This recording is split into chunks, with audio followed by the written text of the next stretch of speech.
Бул жерде көрүп турганыңыздардай ордо оюну өткөн жатат. Азыр ордо оюнунун жол жобосу эрежеси боюнча улуттук даражадагы калыс Шерматов Абдулда Абдраевич мырза кичине баяндап берсин анда. Азыр ушул жерде ордо оюну өткөн жатат. Азыр оюнду баштайбыз. Эрежесине кичине токтолуп кетсек, ар бир оюнчуга 5 чүкө салынат. Эгер областтык масштабта болсо 5 киши болуш керек. Эгер республиканский масштабта болсо 7 киши болуш керек. Значит, 5 киши болгондо 25 чүкө салынат. Эки командага 50 чүкө салынат. Бирок 3 чүкө анан бир хан деп коебуз. Хан 2 чүкөгө жүрөт. Ошон үчүн 48 чүкө салынат. Эгер 7 командада 7 кишиден болсо, анда 68 чүкөгө салынат. Анан оюндун башталышында капитан командалар келип, сол чүкө тандаш керек. Сол чүкөнүн чекелери сынык болбош керек, тешилбеген болуш керек. Таптаза сол чүкөнү тандап, ошону ат кылып командалар коет. Ошол 2 чүкөнү кишинин боюнан өдө калчашыбыз керек. Ошол чүкө конгон команда оюнду баштайт. Рахмат. Кыскача азыр ушул болду. Жыйындын оюнун жүрүшүндө дагы баяндап турабыз. Негизи командалык оюн, азыр ордо оюнун башташ үчүн биз биринчи чийим чийип алышыбыз керек. Мынакей ордого келсек, ар бир оюнчуга 5 чүкө салына турган болду. Жана мен айтып кеткен мынакей. Хан 2ге жүрөт, 3 чүкө болот. Ошо менен 5 болот. Азыр 7 кишиден болот экен, чүкөлөрдү тизгиле. Бирөңдөй болуш керек, толку пөк абалында гана тизилиш керек. Мындай чек тиккенге болбойт, бөк болуш керек. Тыгыз биринде тыгыз жайланыш керек. Анан эми мына 2 команданын капитан командалары бирден чүкө тандайт. Алгыла бирден. Эми оюн болсо ушу ат калчоодон башталат. Бул калчаганда топтун жанында калыс. Адам боюнан өдөгө калчаш керек. Эгер калчап турган малда топко тийип кала турган болсо бир ат, анда эсеп болбойт. Кайрадан башынан калчаныш керек. Бисмилла деп баштап көрөлү. Мынакей эки аттен конуп калды, анда дагы болбойт. Кайрадан бирөө гана конуш керек, ошондо оюн башталат. Бүрөк турсаңар, Да, бергиле. Мына. Бишкектен Акордого сол. Акордон Бишкекке сол. Мына эми бул биринчи урат майдан башталат. Урат майдан ушу топту башташ керек. Топту болсо бир жакты көздөй бузуш керек. Себеби кийин чертмекчилер ортого түшүп, колдон келишинче көбүрөөк чүкө черткенге аракет кылыш керек. Ордонун сызыгын эстетип кетсем, ортосуна чейин 5 метр болот. Ута турган болуп. Анан чыктыбы чүкө? Азыркы малда көрдүңөр, чүкө чыккан мынакей, дагы бир чүкө чыкты. Ошол малда топ ортого түшүп калса, куруктан чыгып, 2 чүкөнү кеспей өтүш керек. Эгер дене бою 2 чүкөдөн өтүп кете турган болсо, анда оюн жыдуу болуп эсептелет. Оюнчулар топ атуу ыкмасын көргөзүп атат. Топту атып, ортодогу дымыктагы чүкөлөрдү сыртка чыгарып, дымыктагы чүкөлөрдү жайып, кадамы алып барып берүү алардын милдети. Кадамы кадоо. Азыр оюнчу ичке түштү, чертүү ыкмасын көргөзөт. Чертүү ыкмасын көргөзүп атат.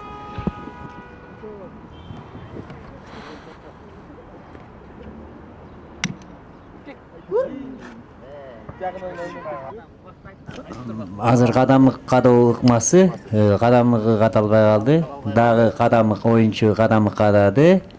Ичке түштү. Азыр чертет.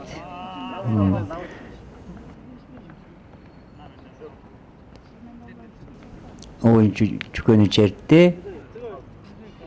Топтогу бир чүкө томпой менен кошо элешип келип, мына томпойго сүйөнүп калды.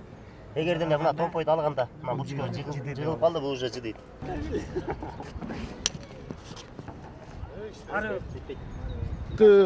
Балда болсо мына ара өк деген болуп калды. Себеби чүкөсү чыкты, кадамыкта, бирок томпой менен чүкөнүн ортосу 40 сантиметрден алыс болуп калды. Ошон үчүн азыр оюнчу тоору ыкмасын колдонгон жатат. Тоору байланбай калды. Тоору кандай байланбай калганда атууга укугу бар. Азыр ортодон чүкөн атат.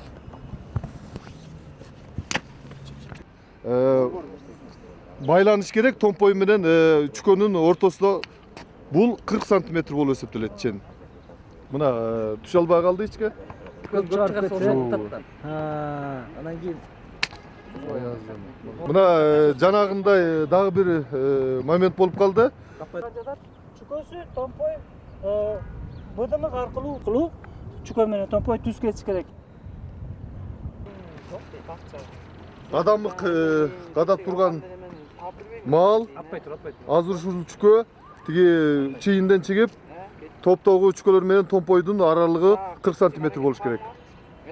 Чыкпай калса анда жыды болот. Чыкса ичинен черткенге чыкты. Чыккан оюнун бул кайра алып чыгып ата берсе болот.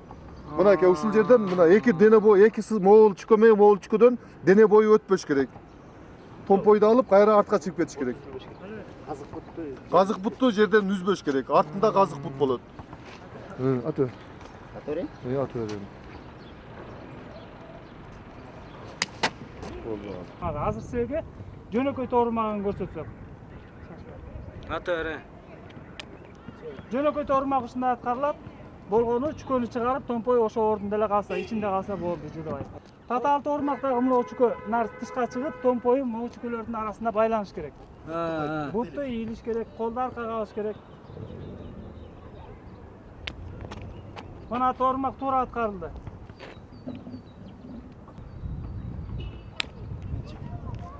Туура алыш керек.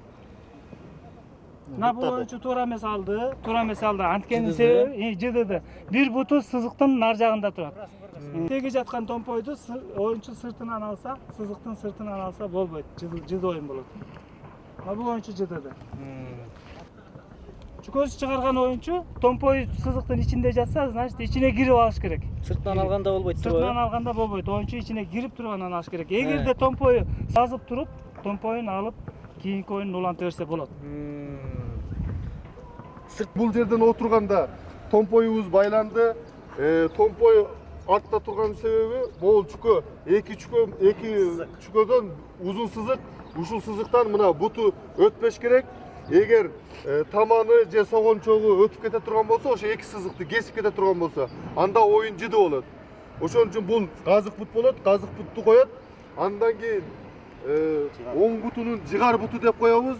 Жыгар бутун болсо тизесин жерге коюш керек.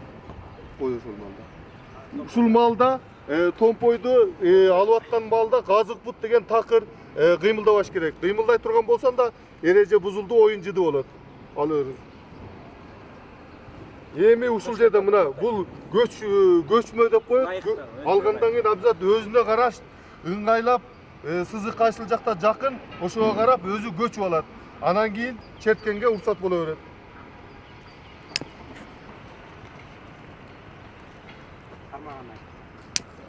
Мынакей бул жерде болсо кармоо ыкмасы болуп атат. Бир диш черткенден кийин же 3 диш черткенден кийин кармаганга уруксат. Азыр кармоосун көрөсүздөр. Кармап уруп аткан маалда томпой болсо жерге калбаш керек, колунан түшпөш керек. Ана көрдүңүздөр, томпой болсо өзүнүн колунда калды. Эми кайра көчүп туруп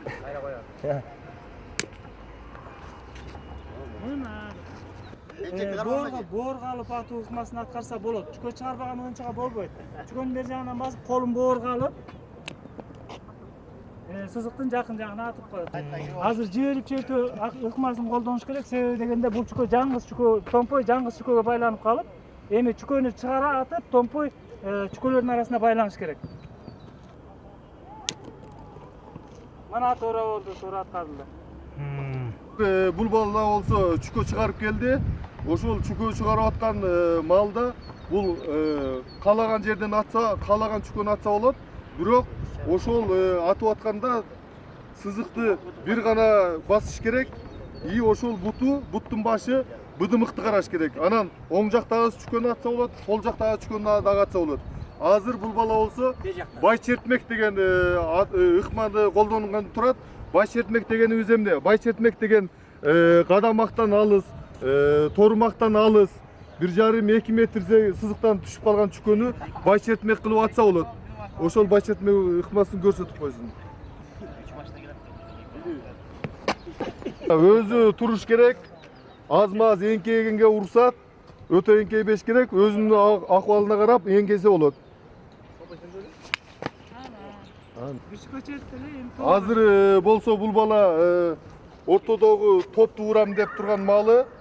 Топту уруш үчүн бул биринчи бир чүкөнү чертип алыш керек, же болбосо 3 чүкөнү чертип алыш керек. Андан кийин гана тогурганга уруксат берилет. Азыр бир чүкөнү чертип, андан кийин тогурганга уруксат алды.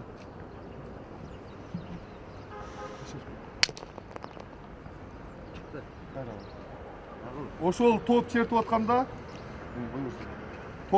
маалда ошол топту ургандан кийин, тургандан кийин кайра бир чүкөнү черткенге милдеттүү. Бир чүкөнү чертип, андан кийин кайра туруш керек.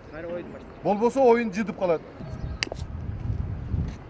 Бирок ошол тоо уруп аткан маалда, ошо чүкөлөрүнүн бирөөсү мынакей газык бутун кесип кете турган болсо, тапанынан өтүп кетсе, анда оюн жыды болот.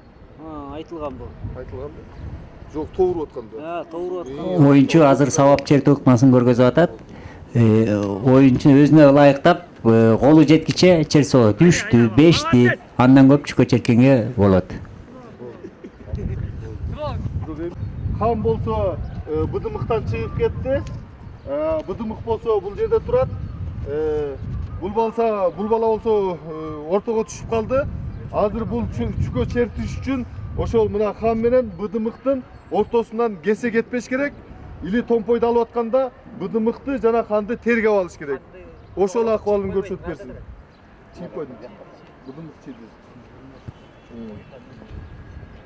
Ошол тыйын болду.